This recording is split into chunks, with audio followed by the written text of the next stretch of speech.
The propaganda about Brazil is extremely strong worldwide.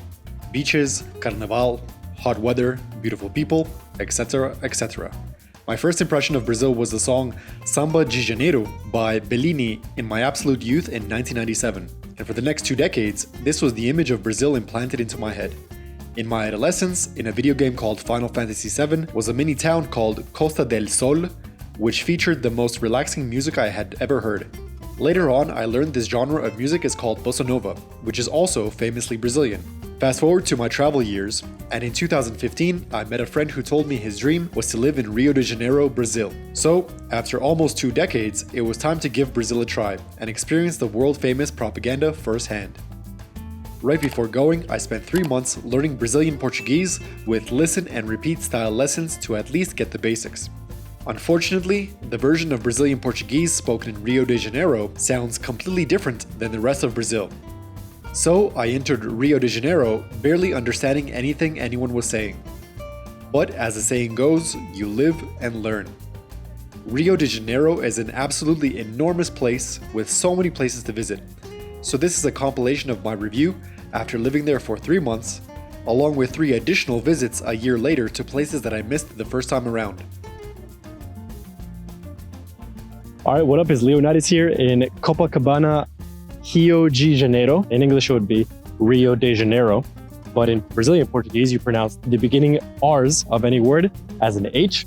I've been living here for the last 3 months and it's been a pretty awesome experience. These are going to be my recommendations, my experiences, and why did I actually come to Rio de Janeiro? I've actually wanted to come to Brazil for a very long time, since playing some video game called Final Fantasy VII. They had a little world where the little people were basically living on a beach resort. And in the background was playing this music called bossa nova. Later on, I found out that bossa nova was actually from Brazil. It's like a jazz, but minus the heavy trebles of trumpets and whatever else that makes heavy trebles. I was supposed to come here in FIFA 2014. Unfortunately, my friend who was gonna come with me decided not to go, so instead I went traveling to Asia. Fast forward, finally came to Rio de Janeiro for Carnaval 2016 and immediately settled in Rio de Janeiro. It's not a very large state. Where I am actually is in the southern region, which is near the world famous Copacabana and Ipanema. Okay, and I've been living here now for last 3 months. Things to know about Rio de Janeiro, okay? And I guess I should pretty much categorize these so I don't rant about any particular things. When I arrived here for Carnaval. Okay, so initially came here for Carnaval. The first 10 days, everything was for rent. It was very expensive, so the best option was to get a hostel. Even a hostel was about $20 to $30 per night. And Carnaval itself was not what I expected. I was actually pretty disappointed with Carnaval compared to another festival I have in my home city, Toronto. Carnaval here in Rio de Janeiro was actually a city-wide party. So the entire city was flooded with about anywhere from 400 to 500,000 people from all over Brazil. And basically you would have all of the beaches, all of the streets completely packed with people, and most of it just involved people standing around and drinking in large packed groups, okay? And all the streets were flooded with people. It was just insane. You could literally walk for 2-3 kilometers and it would just be people and more people, and they were wearing costumes. You know, it's pretty much like a big Halloween party with music intermixed here and there. There would be these things called blocos, which are basically block parties, street parties, and they would have music, these big trucks that would move through the street, and you would follow along with them, and they would play the generic Brazilian songs. One of the most popular songs right now is called Baile de Favela, which is dancing in the favela. A favela is a poor district of any particular city here in Brazil. You would dance around, and of course, once the truck was gone, it would just be drunk people, and more drunk people, which I found disappointing. Unlike what you see in the propaganda of Brazil, which is the crazy feather dresses, the flamingo dancing, the big floats, you know, the big statues on the trucks and stuff, and people just dancing around and stuff. That is here in Rio de Janeiro, but it's actually in a stadium. And it's understandable it's in the stadium. People say Brazil is a dangerous place. I'm sure it is a dangerous place. I haven't had any issues so far, but Unfortunately, it's very isolated. It's just in one particular spot where you have all this. And then the rest of the Carnaval was just drunk people in costumes. Compared to the festival in Toronto, which is Salsa St. Clair, or even Pride Festival, where they shut down one street, maybe 1 to 2 kilometers long, and then it just has music everywhere, people dancing everywhere. And I think the main component that was missing for me during Carnaval was the musical aspect of it. So not enough music was playing around. It was just small segments with a truck, and then you'll pretty much be missing the music for the next 20, 30, maybe 1 hour between musical events. So after that, once Carnaval was gone, the rent normalized and I rented a place. It was from Airbnb. I told the landlady that I would rent the place for a month, maybe longer, as long as after 1 week, if I didn't like the place, it was fine for me to leave and go find another place. She accepted. Unfortunately, I ended up renting a place for 2 weeks on top of a nightclub. So after 2 weeks, I decided to change the place. Nothing like waking up at 2 a.m. in the morning to the sound of a nightclub literally underneath your floor. After that, I rented a place, which is the place I'm currently living at. Great place. It's literally just one street away from the beach. I am literally right now 2 minutes from my place, and you can see that I'm on the beach here. Since then, I've just been living here and exploring the different things you could do in Rio de Janeiro. Okay, Rio de Janeiro, southern region.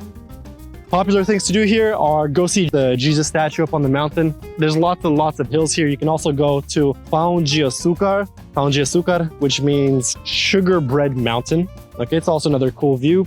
You could go up to Dois Irmãos, which means the Two Brothers Hill. Okay, Dois Irmãos means two brothers. It's a hill dedicated to two brothers, or because it looks like two brothers. I also went to another location, which is not in the city of Rio de Janeiro, but it's called Niterói, and you can also do hiking there. There's plenty of beaches here. The best location for living, I've determined, is in Copacabana. The location that I'm living next to, it has a supermarket next to it, it has restaurants next to it, it has bars, even a nightclub, like right next to my place. I have a metro very close to my place. Copacabana is pretty much like living in the downtown mixed in with a beach, okay? You have everything you would need as a young adventurer, perhaps even if you're older too, along with the beach culture, okay? That's amazing. So if you want to come to live in Rio de Janeiro, come to Copacabana. As far as expense, I'll be honest, in the first month, I spent anywhere from $2,000 to $2,500. This, of course, included my ticket here. The rent is not cheap, anywhere from $700 to $1,000 US. Even with negotiation, you can negotiate, and I recommend you do on Airbnb, and then basically figure out a price that you are willing to pay. Also check out the place too. Don't agree to more than a week if you plan to live here. And if you plan to live here for more than a week, then you can actually pay them by cash. Okay, that's what I did.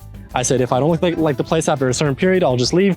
But if I like it, I'll pay you cash for the rest of the period, instead of paying through Airbnb, which takes a 12% commission on top of what you pay. So let's get back to our 4 categories: health, wealth, relationships, and happiness. Health, there's gyms everywhere here. Their gym culture here is a huge thing. Fitness culture here is a huge thing. You'll see a lot of very, very fit people, also mixed in with a lot of unhealthy people simply because of what businesses are selling us. You know, the milk, the crappy addictive food, and it's causing people to overeat. But on the other hand, you do have a very attractive culture here. I personally engage in mixed martial arts here. I tried to do the Krav Maga in Copacabana, but it was terrible. So I switched over to an MMA school. There's lots of MMA here. There's lots of Brazilian Jiu-Jitsu. It's built in because it's super popular here. Wealth, you are gonna need money here. As I said, I spent $2,000 to $3,000 in my first month. I'm not even sure how much I spent in my second or third yet, okay, because it's all mixed in together with my business. And well, finding a job here, it's not gonna be so good. Fortunately for you, if you're a traveler, you're coming to Brazil, the real right now, which is the currency of Brazil, the real, is very low. So everything is at a very, very nice discount, which is fantastic. It's not super cheap, especially the rent, but everything else is generally very inexpensive.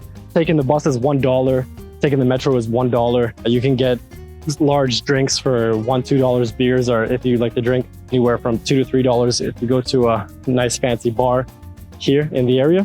Relationships, you can make lots of friends. The Brazilian people do speak English. Some of them do. Some of them don't. They generally do learn it in school. They've taken a lot of courses. Unfortunately, for many of them, they haven't had the opportunity to practice it, so perhaps they can practice it with you. If you're learning Portuguese, Brazilian Portuguese, you might have a hard time understanding the Rio de Janeiro Portuguese because there's a huge accent differential. It's like Texas English or Australian English versus New York English or even New Zealand English, which I have a hard time understanding sometimes. There is an accent, there is a way that they speak is different. So you will have to basically relearn the whole language sometimes because they pronounce instead of, for example, vamos, which means let's go, they pronounce it vamos. Or perhaps estamos, which is we are, they pronounce it estamos, which to a foreigner like myself, or to other people, it's a different word altogether because it's pronounced differently, right? It's gonna be like learning a new language. You can make lots of friends here, there's no problem. Lots of little things you could do. You could go on these little exchanges to meet foreigners, etc., etc. You can meet Brazilians that speak English, they'll take you around. They're awesome. Brazilians are really friendly. It's a really cool place here. Health, wealth, relationships, happiness. Happiness, I love this place. I mean, great place to live. And now for some places that I missed reviewing the first time around. The central downtown core of Rio is more inland and features some very interesting and classical architecture, along with the aqueducts constructed several centuries ago to bring fresh water to the city. Just a few blocks north of the center is the Museum of Tomorrow, featuring an artistic perspective on the global challenges of humanity. At night in Pedra do Sal, which is just across the street from the Museum of Tomorrow, you can enjoy some traditional drum festivities and samba dancing. During the day, within the district of Santa Teresa, you can climb up the famous stairway of artist Jorge Selarón. If you continue up the stairway and further up the hill, you will eventually reach a cool city-wide view of the downtown core and its adjacent airport and Guanabara Bay. You can also come back to Santa Teresa at nighttime to the mini district of Lapa for all of your drinking, partying, dancing, and more drinking adventures. This is probably the most popular nightclub and bar region within Rio. For a real intense workout, you can journey up to the top of Dois Irmãos hill. Over the course of my 4 adventures into Rio, I climbed this hill twice. To get here, you take a $1 bus from either Copacabana or Ipanema and end up in the favela of Vidigal. Don't worry, during the daytime, Vidigal is a safe place to visit, and you can immediately hop on with a local motorcycle driver who will take you to the start of your trek up Dois Irmãos hill. With a steady pace, expect a 30 to 40 minute fat-burning trek up the hill in 30-degree weather to get to the top. Once at the top, you'll be surprised at the absolutely beautiful view of Rio. I recommend at least 1 to 2 hours enjoying the view from the top, maybe even a mini meditation session. If you want a bit more thrill, you can take the risk and hope that your parachute opens for some relaxing paragliding in Barra da Tijuca. It's always a fun experience to fly like a bird, even for 15 minutes or so. For something a bit more relaxing, you can take the bondinho or cable car up Pão de Açúcar or Sugarloaf Mountain. At the top is an amazing view of central Rio, the airport, and a pleasant view of Guanabara Bay. Finally, some fun facts. Copacabana is an indigenous pre-Columbian word. It means Cota Cawana, which means view of the lake.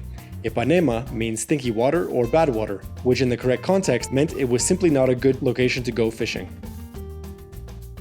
Once again, if you like this video, make sure to press a like and subscribe button and leave a comment. Once again, this will let me know to make more videos like this in the future. Leonidas here, and thanks for watching. Saúde!